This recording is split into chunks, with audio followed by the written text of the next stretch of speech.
Hey there, welcome back to See What We Can See. I'm John. Today we're out here by the river, and we just stumbled across a patch of what looks like giant weeds, but there's actually a pretty good chance that you've tried this plant before. This is wild horseradish, and it packs quite a punch. Let's take a closer look.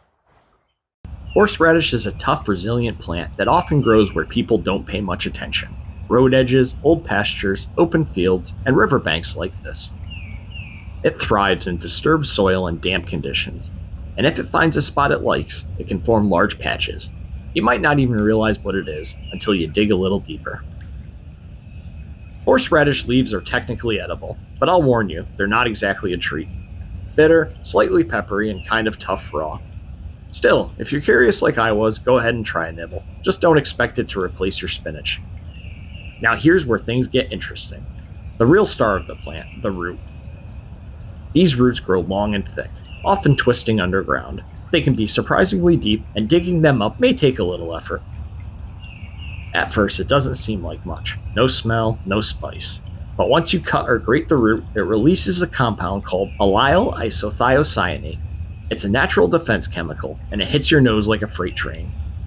It doesn't burn like chili pepper. It rises up into your sinuses and makes your eyes water. That smell and flavor is why horseradish became a staple on dinner plates around the world. Horseradish has been cultivated for centuries. It's believed to have originated in southeastern Europe and western Asia. It was prized not just for its flavor, but also its medicinal uses. People used it as a remedy for colds, a digestive aid, and even as a rub for sore joints. Today, horseradish is grated and mixed with vinegar or cream, served with meats, stirred into sauces, and even used in traditional holiday dishes.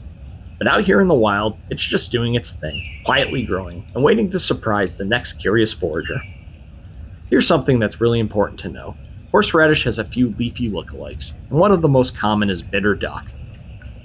They often grow right near each other, and at a glance, they can be hard to tell apart, but there are a few easy ways to make the identification. First, horseradish leaves are broad and crinkled, especially near the base. They have an uneven, almost ruffled texture, and the surface feels rough, kind of like fine sandpaper. Now compare that to bitter dock. Its leaves are smoother, longer, and feel rubbery. The edges are more even, and it often has a reddish tint at the base of the leaf or along the stem. But if you're still unsure, use your nose. Break a horseradish leaf, or better yet, the root, and you'll get a strong, spicy aroma that dock just doesn't have. If you do harvest wild horseradish, keep in mind, it's a plant that spreads aggressively through its roots. Every little chunk left behind can grow into a new plant.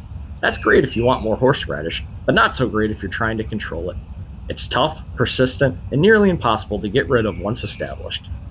So there you have it, wild horseradish, a plant with a big leaf, a bold root, and a bite that you won't forget.